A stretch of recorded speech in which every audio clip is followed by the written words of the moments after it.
দুনিয়ায় ট্রেন মানে শুধু পর্দার গল্প নয়, কখনো সত্য গল্প, নস্টালজিয়ার আবেশ, আবার কখনো গুঞ্জনের উত্তাপ।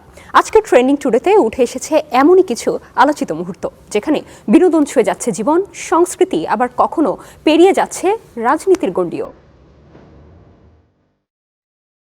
হলিউড অভিনেত্রী জেনিফার লরেন্স সম্প্রতি দ্বিতীয় সন্তানের জন্মের পর নিজের পোস্টপার্টাম ডিপ্রেশনের অভিজ্ঞতার কথা প্রকাশ্যে এনেছেন। মানসিক স্বাস্থ্যের গুরুত্ব নিয়ে তার এই খোলামেলা বক্তব্য ইতিমধ্যেই সোশ্যাল মিডিয়া ও আন্তর্জাতিক বিনোদন মহলে ব্যাপক আলোচনার জন্ম দিয়েছে। এদিকে আজ থেকে থিয়েটার ও স্ট্রিমিং প্ল্যাটফর্মে শুরু হয়েছে নতুন রিলিজের হাওয়া। বলিউডে আজ মুক্তি পাচ্ছে বহুল আলোচিত সিনেমা মার্দানি 3।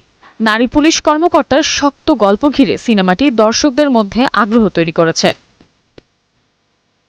অন্যদিকে দক্ষিণ ভারতীয় সিনেমাতেও উত্তাপ।